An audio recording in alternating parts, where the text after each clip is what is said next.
Welcome back to another album recap.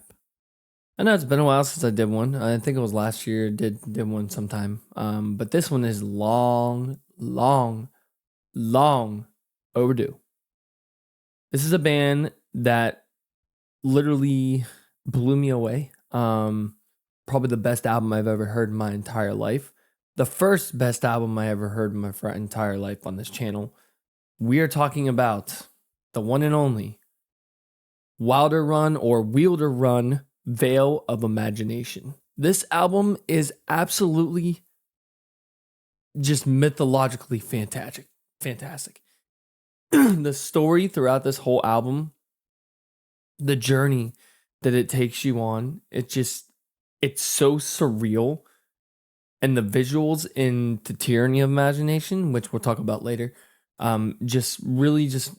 it's very unsettling. It's beauty destruction. This album is beautifully destructive. This band, I had no clue what I was going to get. I only heard one track, and it was The Tyranny of Imagination before I reviewed the whole album. This was requested to me by my patron and friend, Alex, or Amintus. Now, Alex has requested a lot of good stuff.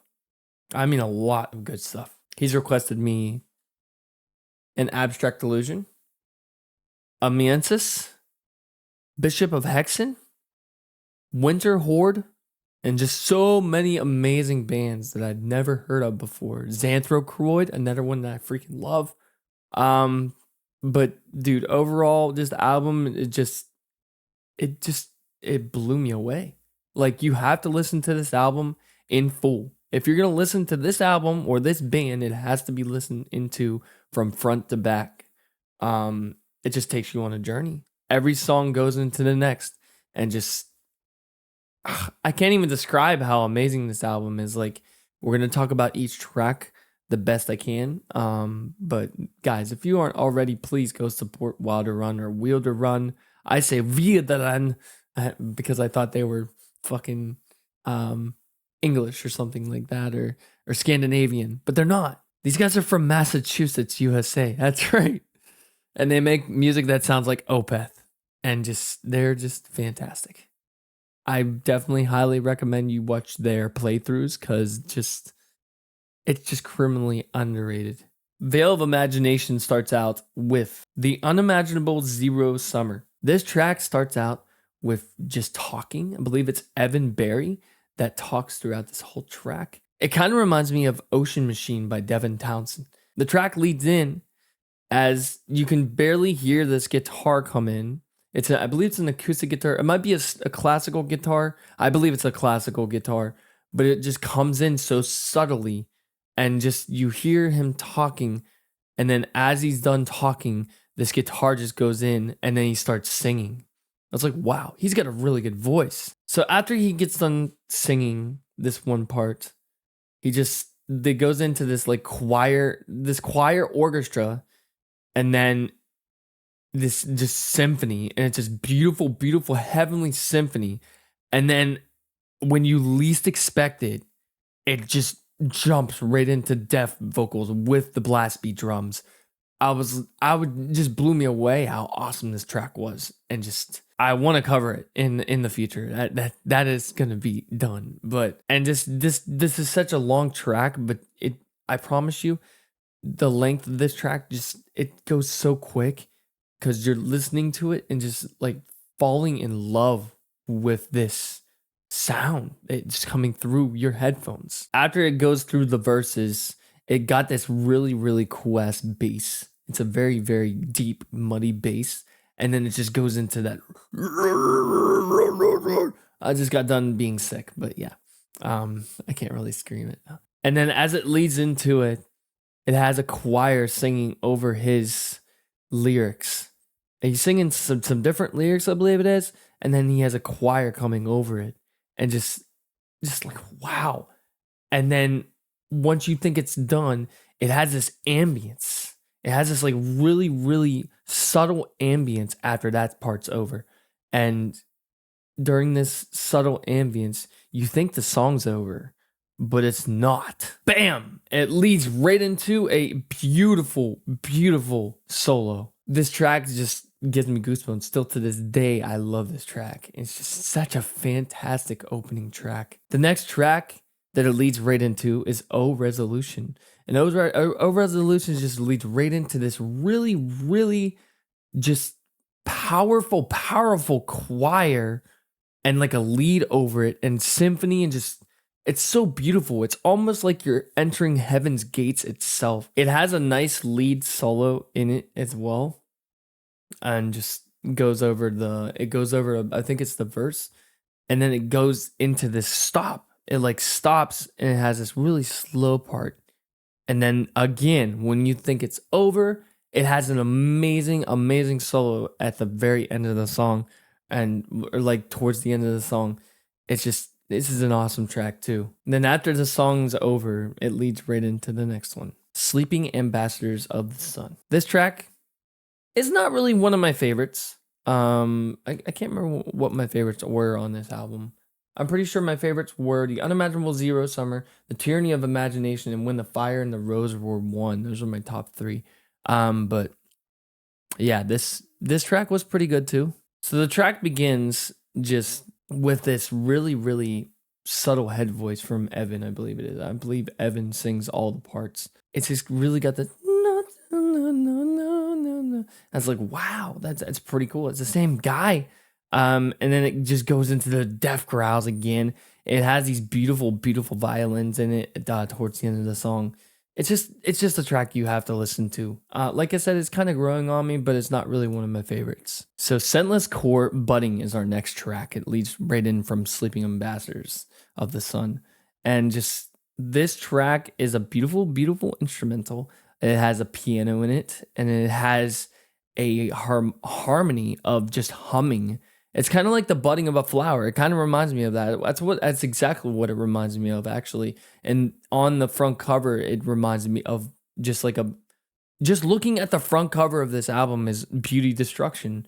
You have flowers, beautiful flowers growing over like this ugly ass mold or something. I don't even know what that is. But dude, this album is just fantastic. This song, it just has, like I said, it just has this beautiful piano and this like harmony humming from Evan. I believe he added, I think, 4 or 5 different tracks over himself humming. Really, really cool. And just like a flower, when it's budding, it eventually grows into full bloom. And that's what you get in the middle of the track. The middle of the track, the flower actually grows, and you hear this symphony come in, and then it just brings in the choir, and it brings in the drums, and just everything and then as it's fading, it's kind of not really fading, but it's just kind of like going away because like it's not getting enough water, enough sun. It calms down again to a piano, and then it leads right into the next track. Far From Where Dreams Unfurl. Pretty good track, man. So the track begins and just goes all out. It's got the drums, it's got the symphony, it's got choirs, it's got Evan singing, and it's a beautiful track to begin with. It just goes, it has a solo in it and throughout the song. Then it just stops again, and then you hear Evan singing this beautiful lyric. And then as he's done singing, it goes back into it again, into another solo from, I believe, is it Evan that plays the solos? I think it is. I'm pretty sure. No, it's Joe. Joe playing the lead solos. But I think Evan also, he has melodies over his solos. And after the solo goes off, it has this just beautiful acoustic guitar with Evan's vocals. And then when you think it's over, again, they come back in with the symphonies and the orchestras and just, yeah, the choirs. I don't even know. It's just a fantastic ride of a song. Now this one, Scentless Core Fading, is about the flower deteriorating into dust, into mold, or whatever happens to flowers when they're dead. It dies. It's fading. The Scentless Core Fading. It is a very, very sad song. It's just Evan with the piano and his singing over it. And at the very end, when the flower has faded and all its petals are gone, it just dies. And you hear that in the music. you hear that when the music just goes through, and it just has this really just very dark theme at the end with the drums and everything, and just like just chaos. It's literally just chaos. It's like there's like a beautiful sunny day, and then the flower fades, and then it goes to overcast, and then it goes to a thunderstorm, and then it leads into one of my fucking favorite tracks on this album, The Tyranny of Imagination. The Tyranny of Imagination begins with just this beautiful, just chaotic symphonic beginning, and then it goes and it stops, and it just has the boom, the drums, boom, boom, it's just like a black metal sound. And dude, this track is just awesome. And then this was the very first track I ever heard from this band. It just blew me away with the deaf vocals, dude, the deaf vocals. And then it goes into Evan singing. It's like a flower and the mold, or the flower and the dead rose or something, or they're like meeting. And the video shows it. There's like bees in it. There's flowers. There's like the evil molds, or I don't even know what it is.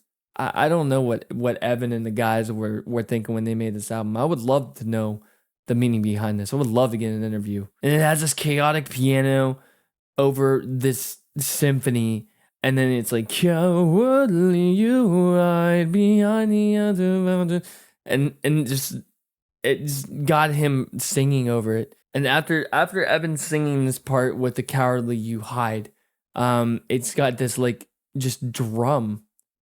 And then the drum just leads into this like lead guitar. And then you're not expecting it, but you get a freaking organ in the bridge. And then you have Evan's vocals over that. And then it just leads back into the song again after that, into a solo. After the solo is over, it goes again. But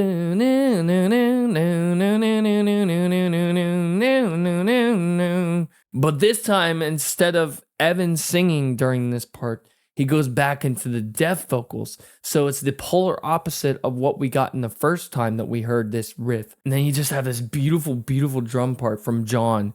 And just, it's got the chaotic, just the drums.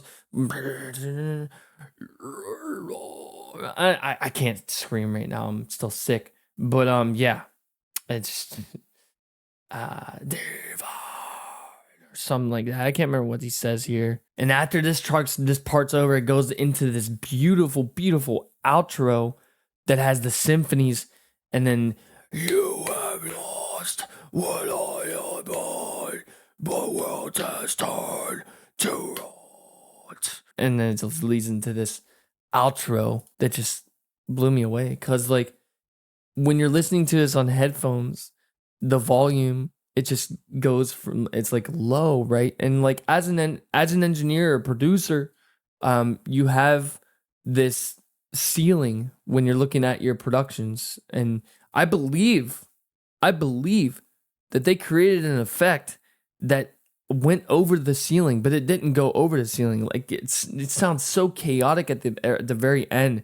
It's a fade out, but it leads right into the next song, which is our finale. When the Fire and the Rose Were One. This song is the definition of beauty and destruction. Fire, destruction, rose, beauty. It's when beauty and destruction come together and create this wonderful finale masterpiece of a track. It begins with the piano, and then it got like kind of like an underwater effect on Evan Barry's vocals. It's just, I don't know, dude. This song is really fantastic. And then it's kind of like a mixture of all the songs in one. It has the symphonies, it has the drums and everything. Just everything's so chaotic. And then when you least expect it, in this like bridge part, there's just like flute. I think there's several flutes, and I think there's a harp that comes in the bridge. It's like, wow, who is this band? You know, this blew me away the first time I heard it. I believe I mentioned in my album review that I did for this album, what I was feeling, what I was seeing, what I was envisioning when I was listening to this. It's literally the birth of summer into like death. And then, like, what happens after death? New life. The whole meaning of this album, I believe, is reincarnation. Because when a flower dies, it's born again into another flower. That's what I think that they brought off with this album. This album is just fantastic, man. And when you think the album's over, it leads into this fade in. It has, I think it's like kind of like it sounds like a sitar, but and it's not really. It's kind of like an Arabian sounding guitar or whatever they call those. But yeah, dude, this album is fucking tastic. I just still can't get over how amazing this album is, man. I'm so glad that I bought a physical copy. I don't even care if it's a colored version. I really don't care. It's a regular black version, but I had to support this band. As soon as I heard this album, I was like, dude, I gotta buy this. This is a must buy. Spoilers, excuse me. But yeah, this album is just fantastic. Altogether, I gave this album an over 9,000 out of 10, I think, the first time. What did I give this? A 10 out of 10. Well, I'm changing my rating. I'm changing my rating on this album to an over 9,000 out of 10. It is that good, guys. Please go buy this album. Should you buy this album? Yes, you should. Go support my boys. I think you can still get copies of this. I hope you can, for your sake. But dude, this album is it's just a fantastic journey, man. It's a journey. You have to listen to this album from the start to the end. If you enjoyed this recap and want to check out more recaps, I left a playlist at the end of this video so that way you guys can find them. Discover new bands, before you listen to the album reactions that I've done or listen to the album itself. But please go support these guys. They are super underrated. 13,000 monthly listeners on Spotify, 28,399 followers. They're just fantastic, man. They're a fantastic band. And with the playthroughs, you get to see the beauty behind this band, how talented they really are. And it's sad because no one knows who they are. So please, guys, share the crap out of this video. Now, here's everyone that supports this empire. Peace.